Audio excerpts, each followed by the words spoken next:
बिस्मिल्लाहिर्रहमानिर्रहीम, अस्सलाम वालेकुम। प्रोग्राम मुकाबले के साथ मैं सरवत वलीम, सीनियर तज्ज़ियाकार हारून रशीद साहब मेरे हमरा इस वक्त स्टूडियोज़ में ही मौजूद हैं। आज के एक वंडरफुल डे की बात करेंगे कि तुर्क सदर 2 रोज़ा दौरा मुकम्मल करके अब वतन वापस रवाना हो चुके हैं और मुल्क के लिए बड़ा अच्छा समझा जा रहा है इस दौरे को, क्योंकि जो मुश्तरका पार्लियामेंट का इजलास हुआ, बड़ी ज़बरदस्त किस्म की स्पीच भी देखने में मिली और कहा जा रहा है कि यकीनी तौर पे ये दौरा बड़ा कामयाब रहा है और पाकिस्तान के साथ उनके ताल्लुकात को मज़ीद मजबूत भी करेगा, क्योंकि ये दौरा दो तरफा कहा जा रहा है तज़वीराती शराकतदारी और इक़्तिसादी ताल्लुकात को मज़ीद मजबूत करेगा।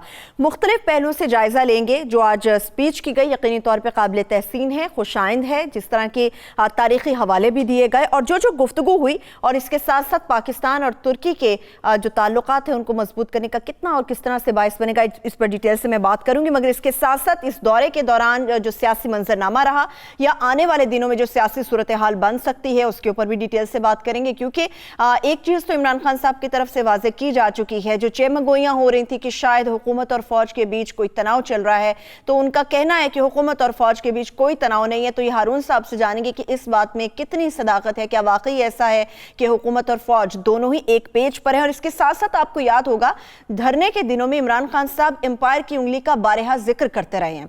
अब मौलाना साहब के खिलाफ कह रहे हैं कि आर्टिकल 6 के तहत गद्दारी का मुकदमा होना चाहिए, क्योंकि अपने 10 से 12 दिन के धरने के दौरान वो कह चुके हैं कि किसी के इशारे पर आए हैं। किसके इशारे पर आएंगे उन्हें बताना चाहिए, वरना गद्दारी का मुकदमा होना चाहिए।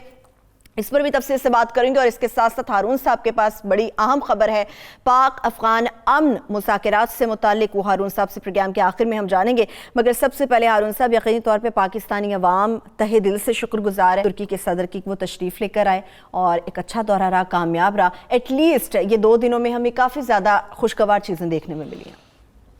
महज ये एक कामयाब दौरा नहीं है, ये एक तारीख़ी दिन था और मेरे ख्याल में एक नए दौर का आगाज़ है। इस तरफ उन्होंने इशारा भी किया, उन्होंने इस तरफ भी इशारा किया कि तरक्की एक दिन में नहीं होती। बिल्कुल, ये आज़म, ये मेहनत, मनसूबा बंदी, अज़म, यकीन और मुस्तकिल मिजाजी चाहती है। बिल्कुल, उन्होंने इस तरफ भी इशारा किया कि पाकिस्तानी कौम के अंदर इत्तेहाद रहने चाहिए। वैसे उनके तो सभी से अच्छे ताल्लुकात रहे हैं, इससे पहली जो हुकूमतें थी उनसे भी अच्छे मरासिम थे। बिल्कुल, और उन्होंने खराज तहसीन बार बार पाकिस्तानी कौम को पेश किया। ऐसा ही वो उसके कुछ इक़्तिबासात मेरा जी चाहता मैं पढ़ के सुनाऊं, लेकिन देखिए जिस मोहब्बत से उन्होंने इकबाल का जिक्र किया, जिस तरह उन्होंने ज़हीरुद्दीन बाबर का हवाला दिया और जिस तरह इकबाल की एक नज़म के चंद शेरों को उन्होंने हवाला दिया, एक दरअसल सिर्फ एक तो उन्होंने मौलाना मोहम्मद अली जौहर और शौकत अली का नाम लिया, कुछ और नाम भी लिए। बिल्कुल, और वो देखिए कि जो जिंदा कौमें हैं वो कभी इन चीज़ों को, मैं हमेशा कहता हूँ कि तुर्की हमारा सबसे ज़्यादा मुखलस दोस्त है और पाकिस्तानियों की जैसी तौक़ीर वो करते हैं। वो इकबाल का जब उन्होंने हवाला दिया, फिर एक चीज़ मुश्तरक है, वो अल्लाह के रसूल से मोहब्बत है। जब उन्होंने देखा, आपने देखा कि इकबाल के अशार पढ़ रहे थे और रसूलुल्लाह का जिक्र आया तो उन्होंने वो जेस्चर्स जो दे रहे थे, वो हाथ उन्होंने यहाँ रखा, वो अशार मैं पढ़ता हूँ, हाँ, ताकि लोगों को पता चल सके कि क्या गुफ्तगू वो तो उन्होंने तो ज़ाहिर है उर्दू ज़बान में नहीं पढ़े। एक शेर 3 उन्होंने पढ़े, उससे पहले वाला शेर मैं पढ़ता हूँ। वो ये पूरी नज़म है कि मैं, इकबाल कहते हैं आलम तस्वर में मैं रसूलुल्लाह के बारगाह में ले जाया गया।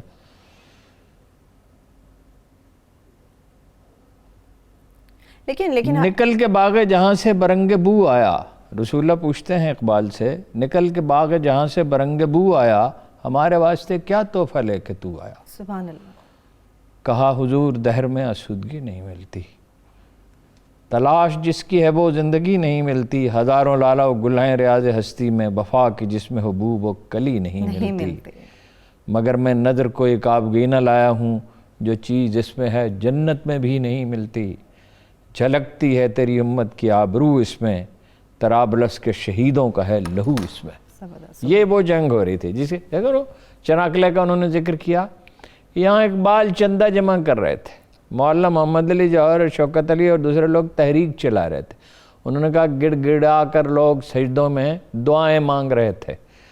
6000 किलोमीटर के फासले पर यहाँ लोग हमारे पीछे खड़े थे और ये कहा कि अगर मैं पाकिस्तानियों से मोहब्बत न करूँ तो और किससे मोहब्बत। फिर ये कहा कि 8 करोड़ 60 लाख तुर्कों का मैं की तरफ से मोहब्बत और सलाम पेश करता हूँ। मैं समझता हूँ کہ یہ اس ایک نئے تعلق کا آغاز ہے جو پہلے ہی سے موجود ہے، جو انہوں نے کہا ازل سے رشتہ تھا اور ابد تک رہے گا۔ ازل ایک عجیب لفظ ہے، حالانکہ ازل سے ہم مراد لے لیتے ہیں جب زندگی شروع ہوئی انسانوں کی زمین، ہمیشہ کا رشتہ ہے، ہمیشہ رہے گا، قائم رہے گا۔ وہ اس پہ مجھے خواجہ مہر علی شاہ کا شعر یاد آیا کہ کل فیکون تیجے کل دی گل ہے اسی اگیوں پریت لگائی ہے۔ یہ جب محبت اپنا میں شدت پیدا ہوتی ہے تو وہ اس میں ہمیشہ مبالغہ ہوتا ہے۔ میں سمجھتا ہوں کہ یہ ایک نئے دور کا آغاز ہو گیا۔ انہوں نے کہا انفراسٹرکچر کے بارے میں، انہوں نے اور چیزوں کے بارے میں کہا، سیاحت کے بارے میں کہا۔ دیکھیے وہاں کنسٹرکشن کا جو ہنر ہے وہ عروج پر ہے، اس میں کوئی مکان بنانے میں ہم ان سے مدد لے سکتے ہیں، ان کے نقشے بہت بہترین ہیں۔ ان کے نقشے انہوں نے دیکھیے وہ ایک صدی پہلے تک وہ ایک سپر پاور تھے۔ انہوں نے چناکلے کا جو انہوں نے ذکر کیا گیلی پولی کے مارکے کا، اس میں یورپ کی متحدہ افواج کو شکست دی تھی۔ اور میں نے پہلے بھی آپ سے کہا کہ باسفورس کی ریت پہ اب بھی لوگ کہتے ہیں کہ ٹھوکر لگائی جائے تو کوئی گوری کھوپڑی اس میں سے نکل آ سکتی ہے، ٹھیک ہے۔ اور لطیفہ یہ ہے کہ جب اس کی 100 سالہ سالگرہ منائی جا رہی تھی تو نواز شریف صاحب انہوں نے بنائی، انگریزوں نے بھی بنائی اور ترکوں نے بھی، تو نواز شریف صاحب لندن چلے گئے تھے پھول چڑھانے کے لیے۔ اچھا یہ ہمارے سیاستدانوں کا عالم ہے۔ اس نے یاد دلایا کہ 350 برس تک یہاں ترک موجود تھے۔ اس میں اقبال کا حوالہ نہیں دیا مگر مجھے یاد ہے، ظاہر ہے وہ کہ ایک تقریر میں کیا کچھ کہہ سکتا تھا، ایک مختصر سی تقریر میں، مگر بہت کچھ کہہ گئے، بہت کچھ کہا، اس میں کوئی شبہ نہیں۔ بالکل۔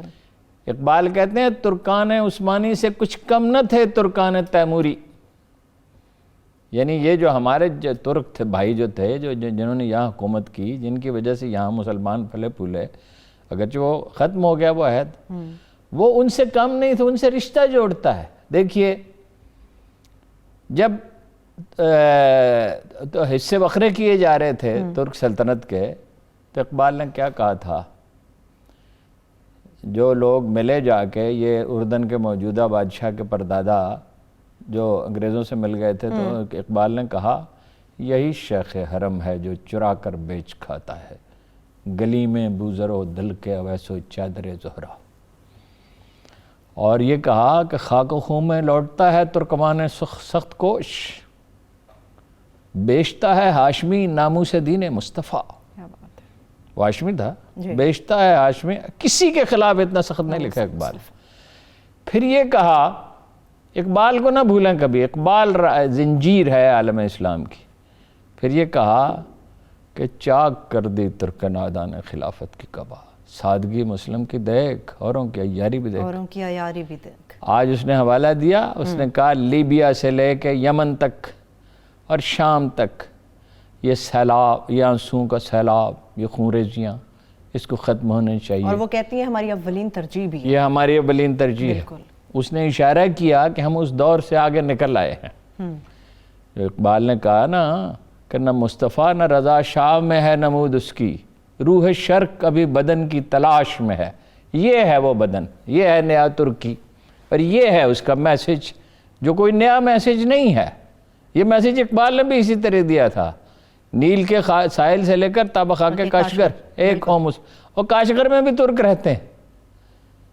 ایک ہو مسلم حرم کی پاسبانی کے لیے نیل کے ساحل سے لے کر نیل کے کنارے، نیل جو ہے وہ کئی عرب ملکوں میں، سوڈان سے ہوتا ہوا وہ اوپر سے آتا ہے ایتھوپیا سے، اور ایک ترکی سے بھی اس کی ایک شاخ نکلتی ہے۔ دجلہ و فرات بھی آپ کو پتہ وہیں سے نکلتے ہیں، دجلہ و فرات دونوں دریا ترکی سے نکلتے ہیں اور عرب سرزمین کو سیراب کرتے ہیں۔ وہ کچھ پانی اپنے لیے رکھتے ہیں اور کوئی لگ بھگ 50% پانی انہیں دیتے ہیں۔ تو یہ ایک نئے دور کا آغاز ہے، اور $1 بلین کی صرف تجارت ہے، جو اس نے کہا $5 بلین تک لے جائیں گے۔ کیوں لے جائیں گے؟ اس لیے دیکھیں وہ بار بار وہ کہتا ہے کہ یہاں اقبال چندہ جمع کر رہے تھے، یہاں عورتیں زیور نچھاور کر رہی تھی، یہاں لوگ ہمارے لیے رو رہے تھے، اور میں پاکستانیوں سے محبت نہ کروں تو اور کیا کروں؟ ہر چیز میں ایکویٹ کیا پاکستان کے ساتھ۔ یہاں 40 لاکھ افغان مہاجر آئے تھے، ہمارے ہاں بھی 40 لاکھ افغان مہاجر ہیں، ہم $40 بلین ان پہ خرچ کر رہے ہیں، امیر ملکوں نے منہ پھیر لیا، ہم نے منہ نہیں پھیرا۔ اور پاکستان کو جس دہشت گردی کا سامنا ہے اسی دہشت گردی کا ہمیں سامنا ہوا۔ پاکستان نے اس دہشت گردی کا بڑی بلند ہمتی سے مقابلہ کیا۔ پھر انہوں نے کہا کہ یہاں زلزلہ آیا، سیلاب آیا، تباہ کاریاں، ہم بھاگتے ہوئے آئے، اور پھر کہا کہ جب وہاں فلاں جگہ پہ زلزلہ آیا تو پاکستان کی قیادت ہی نہیں، پاکستان کے عام آدمی نے بھی ہم سے ٹھیک ہے ہارون صاحب، مجھے فوراً ایک چھوٹی سی بریک کی طرف بڑھنا ہے، بریک سے واپس آئیں گے۔ ترکی کے صدر اردوان صاحب کی جو خطاب تھا اس سے متعلق تو ڈیٹیل میں بات ہوگی، مگر سیاسی منظرنامے پہ ڈیٹیل سے بات کریں گے۔ اسٹے ود اس۔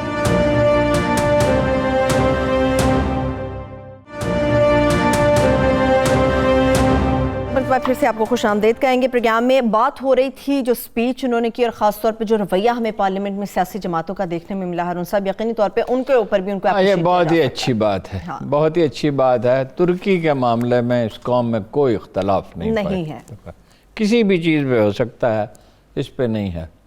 دیکھیے کچھ اور اہم اشارے انہوں نے دیے۔ انہوں نے کہا دنیا میں جہاں کہیں مسلمان مظلوم ہیں ہم ان کے دکھ درد میں شریک ہیں، برابر کے شریک ہیں۔ پھر یہ نوٹ کیجئے کہ 1985 میں کنان ایورن نے پارلیمنٹ سے خطاب کیا تھا، بالکل، اور انہوں نے کتنی بار، یہ چوتھی بار ہے، 2009 میں، 2012 میں، 2016 میں اور آج کیا 2 سال، یہ ایک تاریخی ریکارڈ قائم ہو گیا۔ باقی آئندہ جو یعنی اس پہ پیش رفت ہوگی، ایسا لگتا ہے کہ اس نقطے کو عمران خان نے سمجھ لیا ہے، اور اگر استحکام رہتا ہے اور امید آنے والی حکومتیں جو ہیں وہ تو یقینی نہیں ہوتا، ترکی میں تو حکومتیں چین میں تو اس تیزی سے نہیں بدلتی، نہ ملیشیا میں اس تیزی سے بدلتی ہیں، ہمارے تو امید یہ ہے کہ یہ سلسلہ جاری رہے گا، اور وہ کسی پارٹی کے اختلاف نہیں، اور انہوں نے کسی پارٹی کو مخاطب کیا بھی نہیں۔ لیکن چلیے آپ نے بات چھیڑ دیا ہارون صاحب، خان صاحب تو کہتے ہیں وہ قائم و دائم رہیں گے، اپنے 5 سال کا ٹینیور پورا کریں گے۔ اس کا ایک اشارہ تو انہوں نے دیا کہ فوج میرے ساتھ کھڑی ہے، میں کرپٹ نہیں ہوں، اور باقی حکومتیں کرپٹ تھی، شاید اسی لیے وہ اپنے گھروں کو چلی گئی ہیں، شاید وہ یہ اشارہ دینے کی کوشش کر رہے تھے۔ آپ کو بھی لگ رہا ہے ایسا؟ نہیں، ایسا نہیں ہے۔ بات یہ ہے کہ سیاستدانوں کے بیانات پہ کوئی مینوان نہیں قبول کیا جا سکتا۔ میں عمران خان صاحب کو سیاستدان نہیں مانتی، آپ کہتے ہیں کہ وہ سیاست اس طرح سے کر نہیں پا رہے۔ نہ مانے، ہاں جی، اب آئے تو سیاستدان۔ دیکھیے اس سطح کی مفاہمت اب نہیں ہے اسٹیبلشمنٹ میں اور عمران خان صاحب۔ اچھا، یہ ٹھیک ہے، مخاصمت نہیں ہے، جو لوگ یہ تاثر دے رہے ہیں مخاصمت ہے، مخاصمت نہیں، ایسا کچھ نہیں ہے۔ یہ نہیں، وہ شریف خاندان تو اس پہ خوش ہے کہ ہم دونوں میں ریزرویشنز پیدا کرنے میں کامیاب ہو گئے۔ میں آپ سے عرض کرتا ہوں کہ کیا ہوا، کوئی ریاستی اداروں کے لوگوں نے ملاقاتیں کی ہیں، اور وہ نئے الیکشن خواجہ آصف نے کہا بھی۔ خان صاحب یہ کہہ رہے ہیں کہ بھائی میں اگر جاتا ہوں تو یہ آسان نہیں ہوگا، میں کرپٹ نہیں ہوں، میں حالات کا مقابلہ کروں گا۔ ریزرویشنز دونوں طرف موجود ہیں، اور مثال کے طور پہ دیکھیے وہ یہ تو نہیں چاہتے، فوج یہ تو نہیں چاہتی کہ ان کو اکھاڑ پھینکے، اس سے تو بہت پرابلم پیدا ہوگا، ملک میں عدم استحکام، لیکن عدم استحکام ہوگا، لیکن وہ چاہتے ہیں کہ نرمی کی جائے اپوزیشن کے ساتھ، تلخی نہ ہو، ماحول اتنا خراب نہ ہو جتنا ہو رہا ہے، جتنا ہو رہا ہے۔ یعنی وہ احتساب کا عمل جیسے ہم ہمیشہ کہتے ہیں کہ اپنی جگہ پہ جاری رہے۔ دیکھیے وہ کمفرٹیبل ہیں تھوڑے سے پیپلز پارٹی والے، نون لیگ والے، اس کا مطلب نہیں احتساب کا عمل روک دیا جائے، مگر احتساب تو وہ ہے نا جو سب کا ہو، سب کا ہونا چاہیے۔ پارٹی کے اندر پرابلمز خان صاحب کو پارٹی کے اندر ہیں۔ دیکھیے چودھریوں سے تو ہو گئی صلح، اگرچہ وہ کس قیمت پہ ہوئی، اب 4 اضلاع میں افسر ان کے ہوں گے، اور جب ان کے ہوں گے، یہ تحریری معاہدہ تھا، اس پہ عمل درآمد۔ میں نے آپ سے ہمیشہ کہا کہ چودھری ہی سب سے اہم ہے اس کھیل میں، شطرنج کی اس بازی میں چودھری سب سے اہم ہے، زیادہ اہم ہے۔ یہ جس طرف جائیں گے وہی مضبوط ہوگا، وہی لشکر مضبوط ہوگا۔ یہ تو بڑا سینسٹیو معاملہ ہو جائے گا ہارون صاحب، یہ تو خان صاحب کو بڑی توجہ دینی پڑے گی اس پہ۔ نہیں توجہ انہوں نے دی نا جی، مان لیا، اس میں پرابلمز بھی آئیں گے، اس لیے کہ افسر ان کے نامزد کردہ ہوں گے۔ دوسرا واقعہ یہ ہوا ہے کہ جہانگیر ترین اپنے بلند مقام سے نیچے اتر آئے۔ دیکھیے 2 آدمی ہیں، اس کو اچھی خبر میں دیکھوں، بری خبر میں دیکھوں، بس جیسے بھی دیکھا، ملک کے لحاظ سے بتائیں نا، اچھی خبر ہے بری خبر نہیں، انڈرسٹینڈنگ ہونی چاہیے، اس پہ آخر میں آتے ہیں۔ دیکھیے وہ کس پہ بھروسہ کر رہے ہیں خان صاحب، اپنے پرنسپل سیکرٹری پہ۔ अच्छा, जिस पे उन्हें पूरा भरोसा है। एक वाकया ये हुआ है कि आईबी को बहुत गैर मामूली तौर पे मुतहर्रिक कर दिया गया। सही। यानी जब से खान साहब आए हैं उसके कुछ अरसे बाद, सलेमान उनका नाम है, पूरा नाम मुझे मालूम नहीं, ये नवाज शरीफ के दौर में भी रहे आईबी के चीफ, तो आईबी को मजबूत बना दिया गया और सलेमान का नाम तजवीज़ किया आज़म खान है। आज़म खान प्रिंसिपल सेक्रेटरी, उनकी दयानत पे बड़ा भरोसा। एक मीटिंग में जहांगीर तरीन से गलती क्या हुई, वो एक मीटिंग में उसने कह दिया आज़म खान ने, there can not be 2 prime ministers. उन्होंने कहा नोटिफिकेशन जारी कर दें, उन्होंने कहा there can not be 2 prime ministers. एक मीटिंग में उन्होंने जाने से वो गए, जहांगीर तरीन थे। हारून अख्तर का एतराज़ भी यही है कि अगर जहांगीर तरीन होंगे, मुदाखलत करेंगे तो मैं कैसे जाऊंगा। खैर उन्हें तो वो माशी टीम पे भी एतराज़ात हैं, और हफीज़ वज़ीर ख़जाना हफीज़ शेख और रज़ा बाकर जा सकते हैं। रज़ा बाकर भी जा सकते हैं। ऐसा क्यों लग रहा है हारून साहब कि अपने फैसलों से बड़ा पीछे ये मुमकिन है, मैं ये नहीं कह रहा जा रहे हैं, ये फ़र्क मलहूज रखें, जा सकते। जहांगीर तरीन के बारे में आईबी की रिपोर्ट थी कि गंदम के मामले में इन्होंने गड़बड़ की है। वो कहते हैं कि रिपोर्ट में अभी कोई नाम नहीं आया, खुसरो बख्तियार और जहांगीर तरीन। छोड़ दें, वो क्या कहते हैं, मैं आपको आईबी की रिपोर्ट बता रहा हूँ और पूरी जिम्मेदारी से बता रहा हूँ। उन्होंने बड़ा एक्सक्लूसिव मामला है। यहीं से किस्सा शुरू हुआ, और जब उनको बुलाया गया तो यहीं तक मामला नहीं है। वो प्रिंसिपल सेक्रेटरी के बहुत खिलाफ है जहांगीर तरीन, उनके खिलाफ बात करते हैं। फवाद चौधरी साहब बड़े खिलाफ थे, आपको याद है पीटीवी के दौर में कितना मामला खराब हुआ था। वो भी अपना आजम खान भी इनके खिलाफ बात करता है, ठीक है। और असद उमर से भी इनका इख्तलाफ है, असद उमर से भी इनका इख्तलाफ है। इससे भी ज़्यादा अहम बात यह है, ये पूरी जिम्मेदारी से आपको बता रहा हूँ, कि जहांगीर तरीन साहब अब इमरान खान के खिलाफ बात करते हैं, कहते हैं इस दिन के लिए इनको लेके आए थे, हमारे साथ ये सलूक कर रहे हैं। तरीन साहब ने पैसा भी खूब लगाया। पैसा नहीं, खिदमत तो की पड़, इसमें तो देखिए जो किसी का क्रेडिट है वो तो उसे देना चाहिए। खिदमत तो बड़ी की, पैसे दिए, डट कर खड़े भी रहे, लेकिन वो अपनी हुदूद का तयन नहीं कर सके। इक़्तिदार में महल्लाती साजिशों में ये होता है कि आप ये नहीं कर सकते कि आप वज़ीर आज़म के नायब हैं। अब्दुर्रहीम खान खाना जो एक इतना हैरत अंगेज़ किरदार है, 12 साल की उम्र में अकबर आज़म को उसके हवाले कर देगा, उसका तालीक़ था। लेकिन जब अकबर ने इक़्तिदार संभाला और उसने महसूस किया कि मामला नहीं चलेगा, तो उसे हज पे भेज दिया था। और जब नवाज शरीफ साहब वज़ीर आज़म बने थे तो किसकी इनायत से बने थे? जनरल जिलानी की जी। तो जनरल जिलानी से उन्होंने, मैं कुछ लोगों से कहा, उसमें हमारे ख़ानदान के कुछ लोग भी थे, कि मैं ये हैं मेरे मोहसिन, लेकिन इनके होते हुए मैं क्या चीफ मिनिस्ट्री करूँगा। चुनाचे जनरल जहांगीर जिलानी को जाना पड़ा था। ये अपनी हुदूद नहीं मुतय्यन कर सके, लामहदूद हदूद जो थी, लामहदूद इख्तियार था, और ज़्यादा मुदाखलत करने लगे, बहुत सी चीज़ों में बराह रास्त दखल देने लगे। अच्छा, उनका एतमाद तो हासिल था इमरान खान को। और मैं एक बात और जहांगीर तरीन के बारे में कहता हूँ, वो तो अलग बात है कि भाई वो सियासत से बाहर हो गया, इलेक्शन नहीं लड़ सकते। अगर इनमें से कोई आदमी डिलीवर कर सकता है वो जहांगीर तरीन कर सकता। उसने उनके साथ वफा की, इसमें शुबह नहीं है। लेकिन जब आप हुदूद से बाहर कदम रखेंगे और मसाइल पैदा करना शुरू करेंगे तो दूसरे लोग क्या आपको माफ़ करेंगे? वही बात, एक ऊंट की नाक में 2 नुकेले नहीं पहनाई। There can not be 2 prime ministers.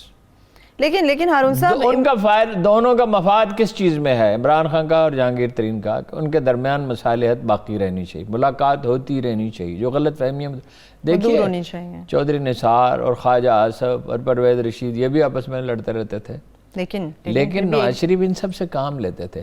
Khan साहब जो है उकताए हुए से लगते हैं, कोई लड़ाई के मूड में लगते हैं। बैनुल-अक़वामी महाज पर भी शायद कुछ बैनुल-अक़वामी महाज पर हम कवाल अलमपुर वाली कॉन्फ्रेंस और चीज़ें हैं जिसका उन्होंने तदारक किया, ठीक तरीके से किया, अच्छी तरह से किया। सलीका मंदी से चलें, पार्टी को मुत्तहिद रखें, और रियासती अदारों के साथ भी, रियासती अदारों को भी चाहिए कि वो मुंतखब वज़ीर आज़म उनका एहतराम मलहूज रखें। ठीक है, लेकिन और ये रोज़ रोज़ की जो उखाड़ पिछाड़ है ना, हमें मुल्क के नुक्ता नज़र से सोचना है।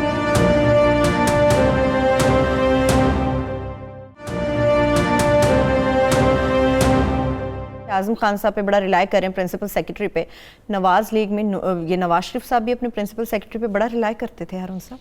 नहीं, रिलाई जरूर करते थे, लेकिन वहाँ कोई उसका तो सियासी लीडरों से कोई कॉन्फ्लिक्ट नहीं था, उसकी बात मानते थे और प्रिंसिपल, लेकिन वो इसहाक डार पे ज्यादा नसार गए। इमरान खान के पास है इसहाक डार जैसा कोई आदमी नहीं। इसहाक डार ने अच्छा किया बुरा किया जो भी डिलीवर वही करते थे इसहाक डार। इसहाक डार की परफॉर्मेंस नवाज शरीफ के नुक्ता नजर से बहुत अच्छी थी। हाँ, ये इसमें तो कोई शुबा नहीं, इसमें तो जब कोई शेख रशीद ने चैलेंज किया उसको कि डॉलर अगर 100 रुपए पे आ जाए इस्तीफा दे दूंगा, तो 100 रुपए पे ले आया था ना, जैसे भी लाया था। इनके पास तो ऐसा कोई आदमी नहीं, इनके पास उस्मान बुज़दार साहब हैं। हाँ, उस्मान बुज़दार साहब के हवाले से कहा जा सकता है इसमें। आटा चीनी के हवाले से भी उन्होंने कहा है कि जिस तरह से आपने बताया, आपने बड़ी ऑथेंटिक हमारे साथ चीज़ शेयर किया हारून साहब कि आईबी की ये रिपोर्ट है कि तरीन साहब इन्वॉल्व थे इसके अंदर, लेकिन उन्होंने भी खान साहब ने उसको रिजेक्शन लगा के वापस कर दिया, रिजेक्ट कर दिया कि इसमें खुसरो बख्तियार ऐसा ही होता है सियासत में। सियासत में ऐसा ही होता है, एक चीज आप हाँ कहते हैं उसका मतलब नहीं होता है, और नहीं कहते हैं उसका मतलब हाँ होता है। आप कुछ सियासत अब लगता है आजकल कोई खान साहब का मशीर कोई अच्छा है।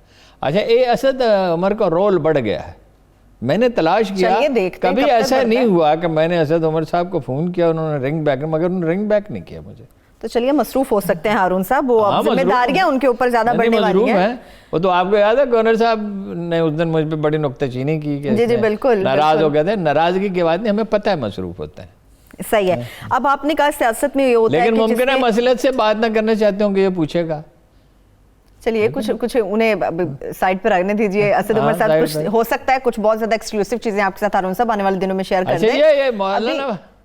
अभी ये मौलाना साहब की आपने कहा सियासत में होता है जिसका मतलब हाँ होता है, हाँ का मतलब ना होता है। देखिए अब आप अपनी बात से आगे जा रहे हैं, सबके बाद ऐसा होता है। अब आर्टिकल 6 का मुकदमा कह रहे हैं मौलाना साहब के खिलाफ होना चाहिए, आर्टिकल 6 के तहत मुकदमा मौलाना साहब के खिलाफ होना चाहिए। मुझे एक बात बताएं हारून साहब, इससे ज्यादा सख्त तकरीरें खान साहब ने की थी। खुद एम्पायर की उंगली की बात करते रहे हैं हारून साहब, वो कहते रहे कि बैंकों से पैसे न भेजें, हुंडी से पैसे भेजें, सिविल नाफरमानी करें, बिजली के बिल अदा न करें।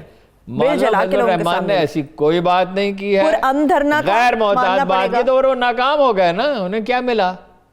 अब ये खान साहब की जो ये आदत है ना, इसका कोई इलाज नहीं कि भाई वो एक तो गैर जरूरी तौर पे उनका जिक्र किया, दूसरा उस दिन जिक्र किया जिस दिन रुदवान यहाँ है, जब नई तारीख लिखी जा रही है, इसीलिए तनकीद हो रही है। इसलिए मेरा ये ख्याल है कि ना कोई मुकदमा चलेगा और ना कोई हंगामा होगा इस दफा। अलबत्ता मौलाना फजलुर रहमान को ये वो ठीक कह रहे हैं कि इस्लामाबाद आने नहीं दिया जाएगा।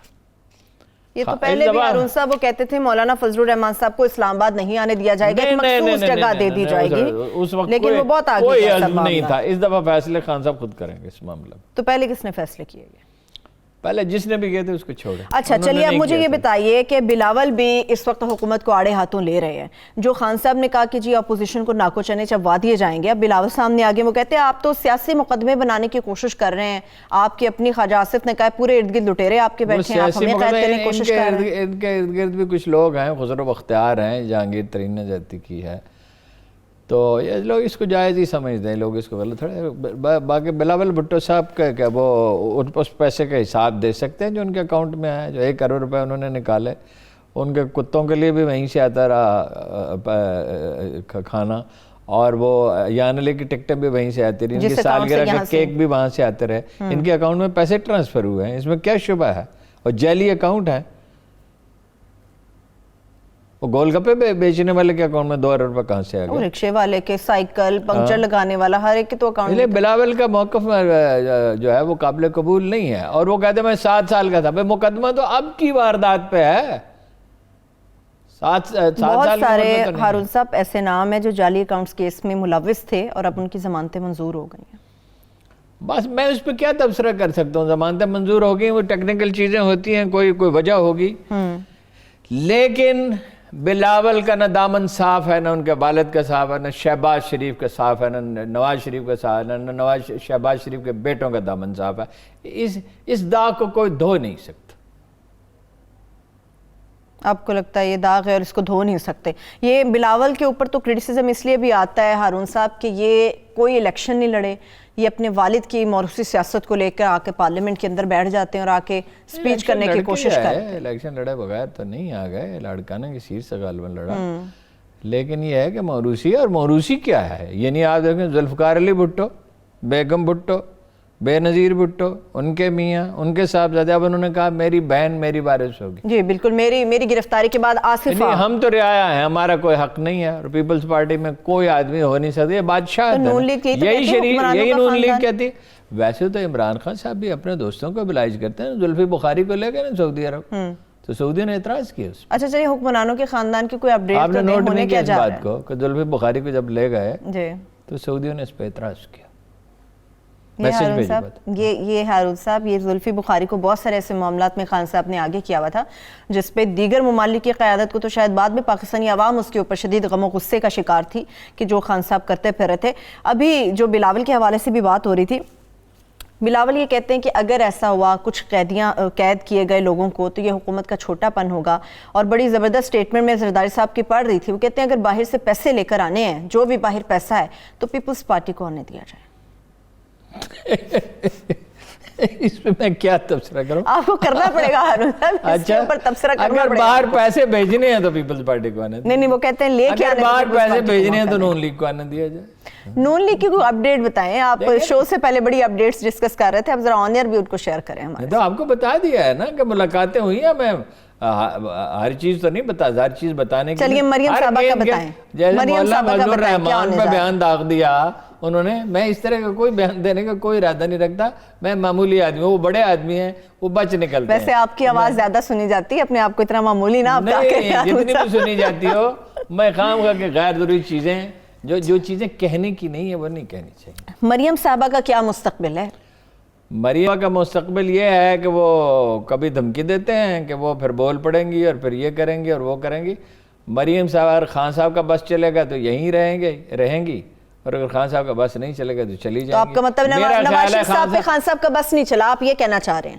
نہیں، وہ نہیں چاہتے تھے، میرا خیال ہے کہ اس وقت کچھ انڈرسٹینڈنگ ہوگی، لیکن اس معاملے میں وہ نہیں چاہتے۔ یعنی کہ اس طرح آپ لفظوں کو گھما پھرا کے بتا رہے ہیں، خان صاحب کا بس نہیں چلا۔ جتنی بات بتانے کی اتنی بتا رہا ہوں، میں اپنی حدود سے باہر نہیں نکلنا چاہتا، میں کریز سے باہر نکل کے آؤٹ نہیں ہونا چاہتا۔ اچھا، چودھری نثار صاحب وہ بھی آج کل کچھ ایکٹیو نظر آ رہے ہیں ہمیں۔ جی، چودھری نثار صاحب نے کہا تو یہی کہ میں تو اپنا علاج کرانے آیا ہوں، مگر اس سے پہلے تو چودھری صاحب علاج کرانے کبھی نہیں گئے۔ میں نے رابطے کی کوشش کی، چودھری صاحب سے ہو سکا نہیں، انہوں نے بھی فون کیا، اس وقت میرا فون سائلنٹ پہ تھا، بات نہیں ہو سکی، اور مجھے پتہ بھی نہیں تھا کس نمبر سے آ رہا، میسیج انہوں نے کیا نہیں، گلا بھی انہوں نے کیا۔ لیکن چودھری صاحب کا جانا خالی ذلت تو نہیں ہے، کچھ لوگ چاہتے ہیں کہ ان کی مصالحت ہو جائے۔ چودھری کے لیے بہترین راستہ میرے خیال میں تب بھی یہی کہتا تھا، آج بھی یہی کہتا ہوں کہ وہ تحریک انصاف سے وابستہ ہے۔ دل و دماغ سے تو وہ نون لیگ کے ساتھ ہے ہارون صاحب، ورنہ اب تک وہ کسی نہ کسی پارٹی کے ساتھ دل و دماغ سے وہ کسی کے ساتھ بھی نہیں، آپ چودھری کو جانتے نہیں ہیں، دل و دماغ سے وہ اپنے ہی ساتھ، انہوں نے زندگی پوری نون لیگ کے ساتھ گزار دی ہارون صاحب۔ گزاری ہے وہ، ٹھیک ہے، اس پارٹی میں ان کے لوگ ہیں، لیکن اب اتنا پانی پلوں کے نیچے سے گزر چکا، اتنی تنقید وہ نواز شریف پہ کر چکے ہیں کہ اب مشکل ہے، نواز شریف صاحب معاف کرنے والا نہیں ہے۔ شہباز شریف صاحب انہیں قبول کر سکتے ہیں، اور ان سے وہ میرا خیال ہے ملیں گے بھی، چاہے تنہائی میں ملیں، ٹھیک ہے، لیکن نواز شریف سے ملاقات مجھے مشکل لگتی ہے۔ مشکل آپ کو لگ رہی ہے، لیکن ہارون صاحب نواز شریف صاحب بھی تو کسی قسم کے علاج کے غرض سے وہاں پہ گئے ہیں، اگر چودھری صاحب چلے گئے تو اس میں کیا قباحت ہے؟ نواز شریف نے اپنا علاج تو نہیں کرایا، انہیں دل کے ایک آپریشن کی، پیچیدہ آپریشن کی ضرورت ہے جو وہ نہیں کرا رہے، اگر میری صاحبزادی آئیں گی تو میں کراؤں گا، تو جائیں گی نا۔ ویسے نواز شریف صاحب کا مزاج بھی یہ، آپ کو ایک سیاست کے علاوہ اطلاع دے دوں کہ وہ بد پرہیزی کرتے رہتے ہیں، دوائیاں کھاتے رہتے ہیں، بد پرہیزی کرتے رہتے ہیں، کھانا کھاتے رہتے ہیں، ڈاکٹر کی نہیں مانتے زیادہ، یعنی اپنی ہی دل کی مانتے ہیں۔ ہاں، ان کو پائش آئے، کوئی اس ٹائپ کی چیزیں کھاتے ہیں؟ نہیں، پائے تو عرصہ ہوا، یورک ایسڈ ہو گیا تو پائے تو انہوں نے زمانہ گزرا نہیں کھایا، چھوڑ دیے۔ چلیے اس کے ساتھ میں ایک چھوٹی سی بریک کی طرف بڑھی، جب بریک سے واپس آئیں گے سیاسی پہلو تو مزید ہیں جن کے اوپر ڈیٹیل سے گفتگو کریں گے، مگر اس کے ساتھ ساتھ جو ایک چیز اس پورے خطے کے لیے بڑا ضروری ہے وہ ہے پاک افغان امن مذاکرات کے حوالے سے ان کی کیا ریسنٹ اپڈیٹ ہے، اور اس کے ساتھ ہارون صاحب کے پاس ایک بڑی اہم خبر ہے اس سے متعلق، وہ بھی آپ سے شیئر کریں گے۔ اسٹے ود اس۔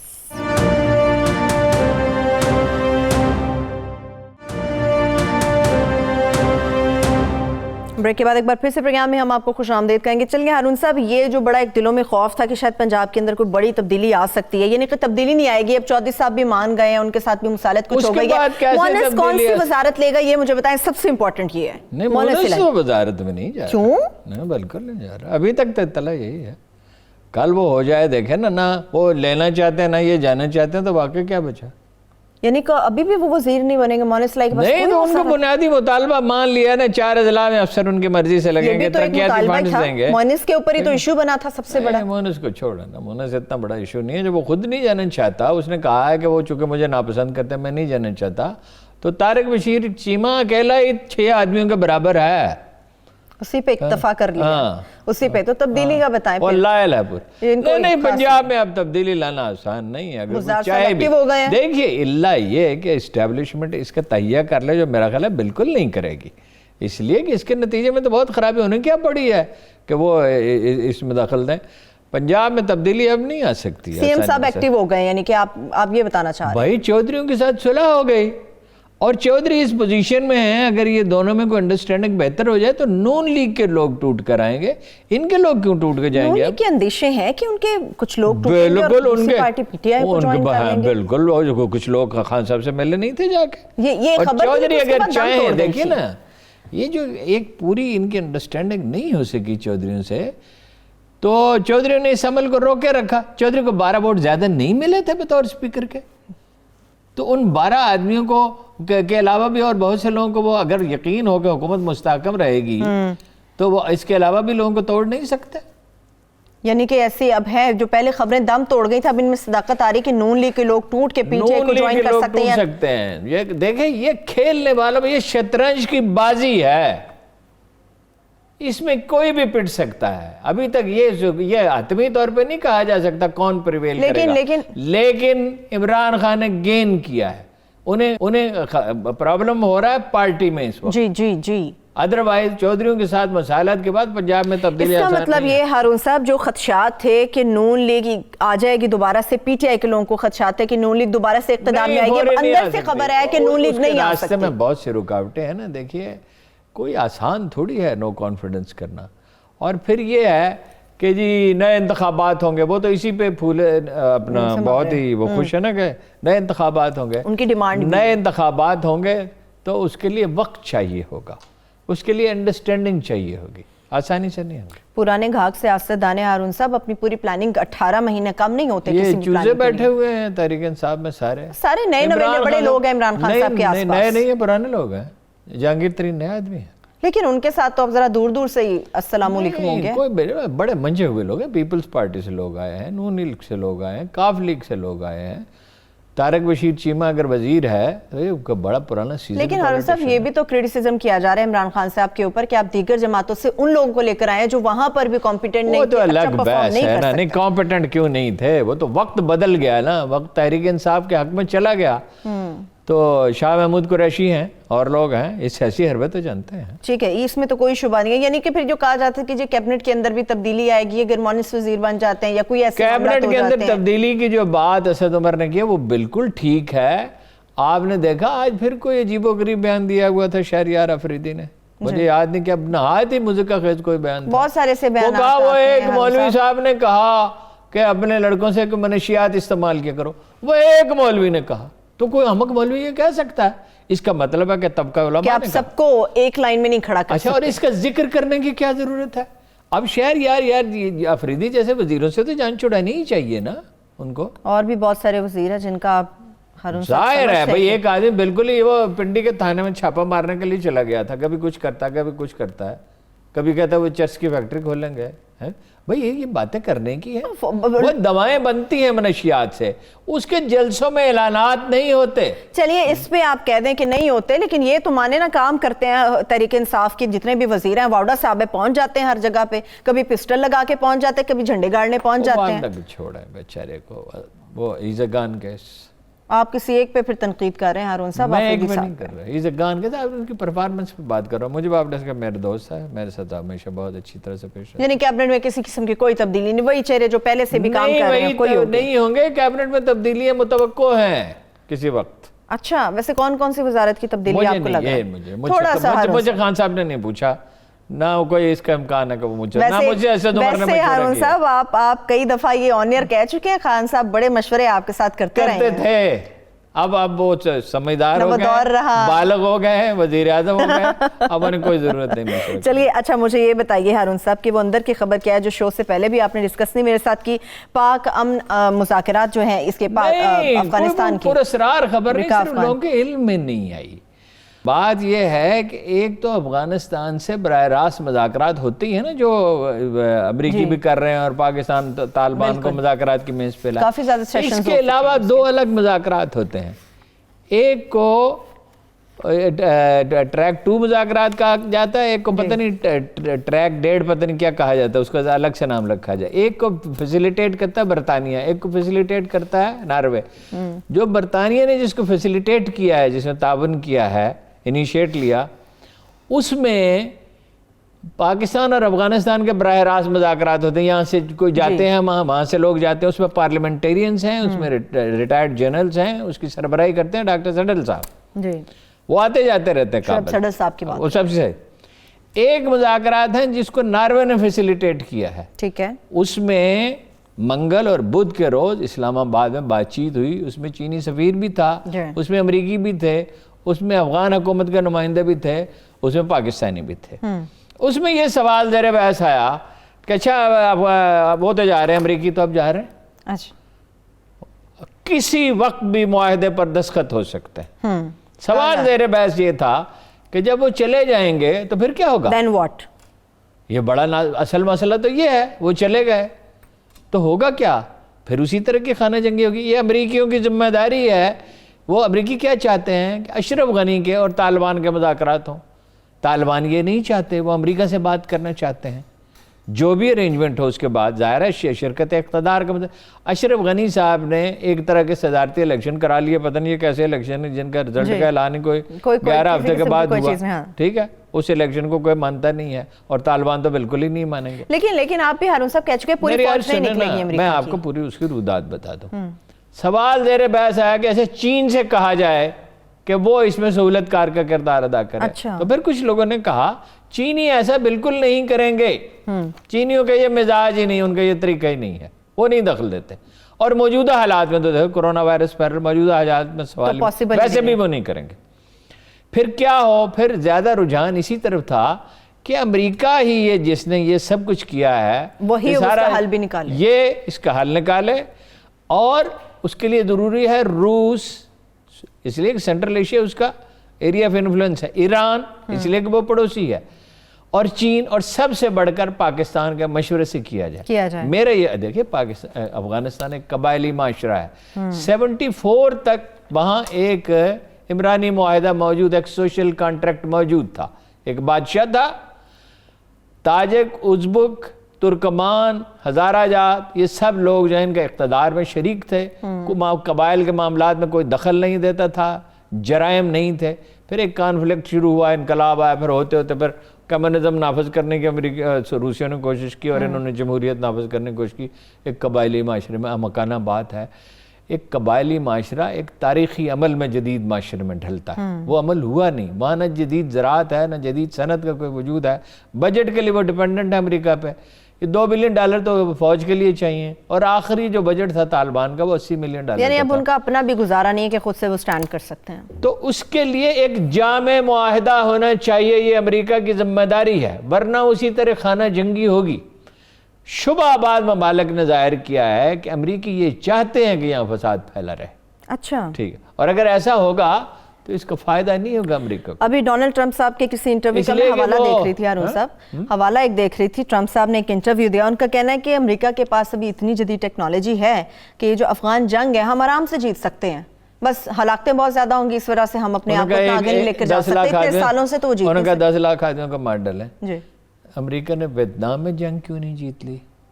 عراق میں وہ کس طرح گئے کہ وہاں وہ ایران کے زیر اثر آ گیا. انہوں نے اور کوئی کون سی جنگ جیتی ہے امریکہ نے؟ وہ جنگ بتائیں. لیکن جو جاپان پہ ایٹم بم گرائے تھے, ایٹم بم گرائے تھے, اسے ہتھیار ڈالنا پڑے تھے. اس کے جنگ ویتنام میں جنگ انہوں نے جیتی تھی, عراق میں جیتی, افغانستان میں 17 سال لڑے تو جنگ جیت لی ہے. اور کہا میں 10 لاکھ آدمیوں کو مار ڈالوں. کیسے مار ڈالیں گے 10 لاکھ آدمیوں کو؟ اس کے بعد امریکہ کا کیا بنے گا؟ ایسے تھوڑی ہوتا ہے، امریکہ کو خدا ہے. ابھی تو اپنی فیس سیونگ کے لیے وہ کوشش کر رہے ہیں کہ اپنے فوجیوں کو کس طرح سے نکالیں. کچھ ابھی آپ نے بھی بتایا تھا کہ کچھ فوجی افواج جو ہیں وہیں پہ ان کی رہیں گی کچھ عرصہ تک مزید بھی. رہیں گے، کچھ نہ کچھ رہیں گے، ان کا انٹیلیجنس نیٹ ورک رہے گا اور وہ مالی امداد دیں گے. اور یہ وہ چاہیں گے کہ یہاں سے بیٹھ کے چین پہ دباؤ رکھیں، سینٹرل ایشیا پہ رکھیں، روس پہ رکھیں، پاکستان پہ اثر انداز. ٹھیک ہے، بہت شکریہ آپ کا ہارون صاحب. وقت بھی اپنے اختتام کی طرف بڑھ گیا ہے تو اپنے تمام دیکھنے والوں کا بھی بہت بہت شکریہ. اس کے ساتھ ہی مجھے اجازت دیجیے. اللہ حافظ.